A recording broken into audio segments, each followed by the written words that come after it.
Saint-Jean-Cap-Ferrat, un site d'exception qui est considéré comme l'une des plus belles perles de la Méditerranée. Et c'est monsieur le maire qui va m'emmener visiter ce lieu de villégiature très prisé. Jean-François, bonjour. De vous recevoir à Saint-Jean. C'est un plaisir. Alors il y a énormément de choses, c'est vrai, ici à dire et j'aimerais que l'on commence par l'histoire de Saint-Jean. Eh bien, Saint-Jean est devenue commune en 1904. Je pense que ça, c'est le point de départ un peu de l'histoire proprement dite de Saint-Jean, puisqu'à l'époque, nous étions hameau de Villefranche-sur-Mer. Et donc, la commune a fait sécession à partir des années 1900, a commencé le processus de la sécession, essentiellement initié par Denis Séméria, qui était Saint-Jeannois et d'ailleurs un grand homme au niveau du département. Et nous avons donc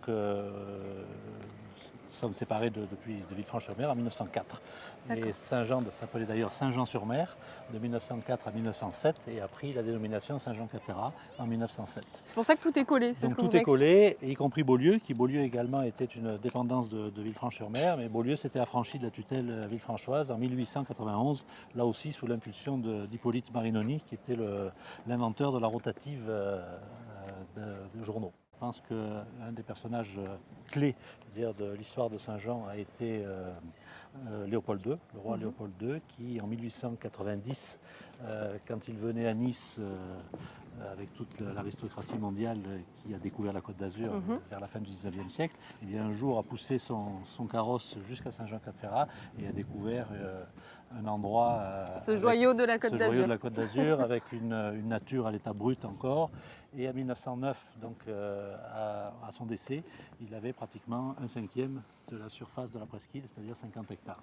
Et puis à partir de là, eh bien, tout s'est accéléré. Béatrice et Frucy de Rothschild a entrepris de réaliser également une demeure assez exceptionnelle qui s'est terminée en 1912, après 5 ans ou 6 ans de travaux.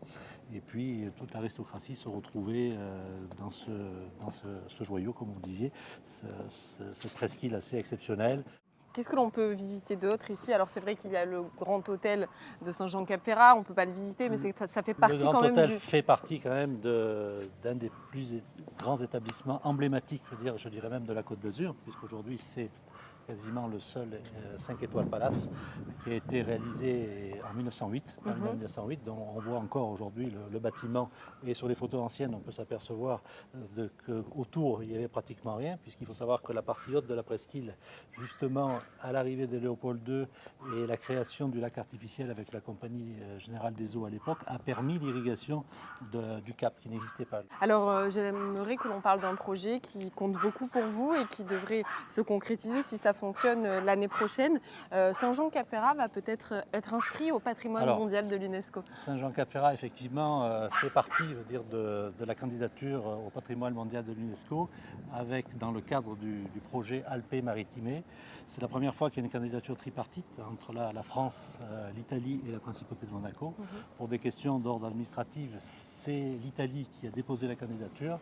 Et donc nous avons reçu récemment les experts de l'UNESCO pour déterminer donc ce qu'on appelle la valeur universelle exceptionnelle du projet qui est bâti sur la géologie et la tectonique, c'est-à-dire de mettre en avant les particularités du bord de mer, notamment pour ce qui nous concerne, du littoral, mais le projet part des plus hautes cimes du Mercantour jusque sous la mer, jusqu'à 2 km sous l'eau, pratiquement jusqu'au plateau continental, puisque l'explication, c'est la continuité du mouvement à l'époque, quand la création de la mer occidentale, Méditerranée occidentale, a été faite il y a à peu près pratiquement 20 millions d'années. Monsieur le maire, je crois que la mairie, l'ancienne mairie, je ne sais pas trop quoi dire, était à 200 mètres avant. Vous avez déménagé, mais vous allez un petit peu revenir d'ici un an. Voilà, à peu près. La mairie, depuis 1931, à son emplacement existant, a nécessité un certain nombre de travaux de rénovation et d'extension notamment, des amiantages, l'accessibilité aux personnes à mobilité réduite. Donc c'était l'occasion aujourd'hui de réaliser quand même des travaux plus conséquents.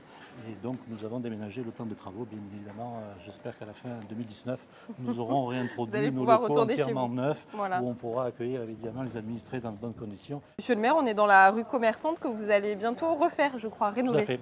À partir du début décembre, les travaux qui vont être entrepris par la métropole Nice Côte d'Azur vont refaire tout le revêtement. On refait également tous les réseaux en même temps. Et on aura donc une rue beaucoup plus attractive.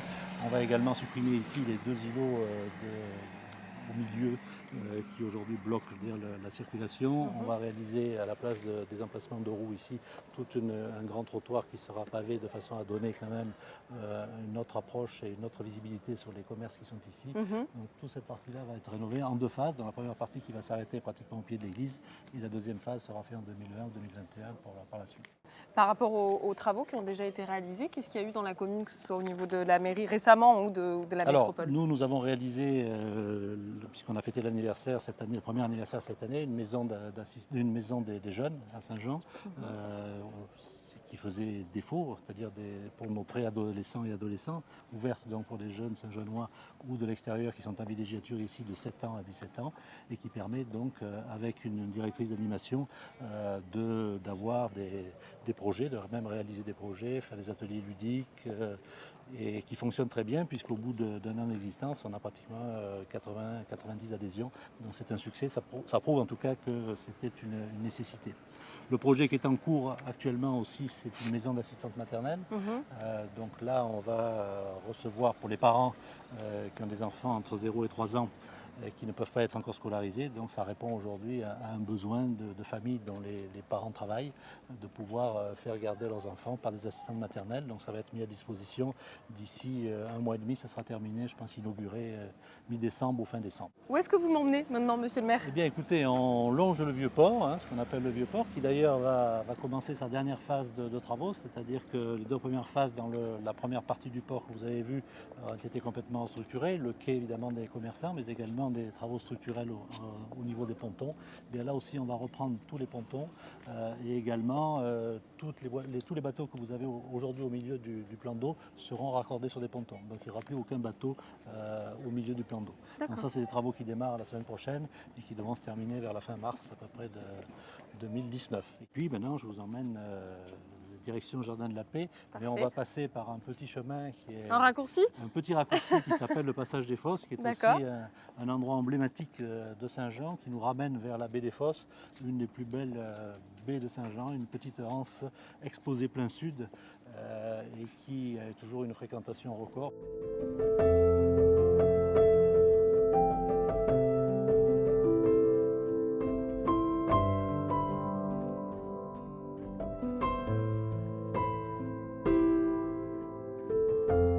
Alors ici, monsieur le maire, l'histoire ne s'arrête jamais puisque on a une vue absolument merveilleuse. Et juste ici, un lavoir et la baie des Fosses. Tout à fait, la baie des Fosses qui est ici, donc qui est desservie par l'avenue Claude Vignon. Claude Vignon qui était une sculptrice qui nous a d'ailleurs légué, qui a réalisé tout au moins la statue du pêcheur à l'épervier, qui est en plein cœur du village sur la place Clémenceau, que vous avez dû voir. C'est sur un pied en pierre. Vous avez une statue en bronze qui est là depuis maintenant près de 80 ans.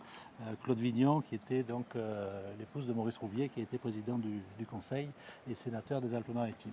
Donc la baie des Fosses, effectivement, délimitée donc par cette presqu'île qui est une presqu'île dans la presqu'île, la presqu'île de la propriété de la Primavera.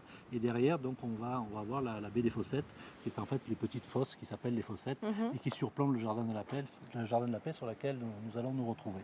Là en face, vous avez la carrière donc, qui a servi de construction du port de Monaco, puisque les roches du port de Monaco ont été prélevées ici en 1904 à 1906 jusqu'à 1908.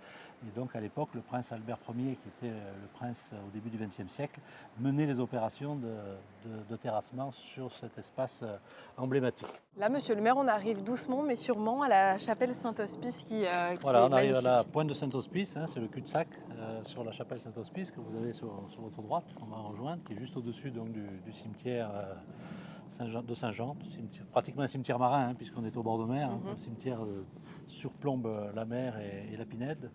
Et donc cette chapelle Saint-Hospice qui a été faite, puisque vous savez que Saint-Jean-Cap-Ferrat, à l'époque, le comté de Nice appartenait à la maison de Savoie. Donc depuis 1550, dans les années 1500 et quelques, c'était je crois Charles Emmanuel, il y avait déjà des constructions qui avaient été faites ici. Il y avait un fort sur Saint-Hospice qui existait, qui a été démoli en 1706 par Louis XIV. Et puis la chapelle a été reconstruite, restaurée, réaménagée et elle est devenue monument historique en 1929. Et aujourd'hui, donc, on entreprend une rénovation assez importante parce qu'elle subit quand même les affres du temps. Sur votre gauche, vous avez la statue, la Madone, qui a été réalisée, donc commandée par Auguste Gall. Auguste Gall était un riche négociant en huile et en 1905, il a eu une fortune de mer au large de Saint-Hospice et il en a réchappé. Et donc, en hommage, il a fait réaliser par un sculpteur italien qui s'appelle Gabusieri cette statue de 11 mètres de haut, 11 mètres 30 de haut, qui est là depuis 1905. Jean-François, ça sera ma dernière question. Il y a beaucoup de projets qui vont voir le jour. Par contre, il y a un projet qui est dans la continuité. C'est tout ce qui est sécurité, sécurisation de la commune. La sécurité reste importante, très importante pour la commune. C'est une source d'attractivité. Et puis je dis aussi que la sécurité, c'est la première des libertés. Donc aujourd'hui, c'est vrai qu'à Saint-Jean, nous avons un poste de police municipale importante, une brigade de police municipale qui est assez importante, mais qui traite de la sécurité, de l'urbanisme, de la sécurité maritime et tout, mais qui a énormément de missions. De plus, c'est une coopération importante avec les services de gendarmerie, puisqu'on a une brigade de gendarmerie Beaulieu-Saint-Jean qui est logée à Beaulieu. Et aujourd'hui, il y a quand même une coopération parfaite entre les différents services. Et je crois que, d'ailleurs, dans beaucoup d'affaires, grâce à la télésurveillance, puisque nous avons une cinquantaine de caméras de télésurveillance sur Saint-Jean, ça permet de dénouer également des affaires quand il y a des problèmes, parce que le risque zéro n'existe malheureusement pas. Mais je crois qu'aujourd'hui, c'est une des volontés importantes de la commune pour maintenir son attractivité et la qualité de vie de ses administrés, de maintenir cette sécurité. Merci beaucoup, monsieur le maire. Voilà.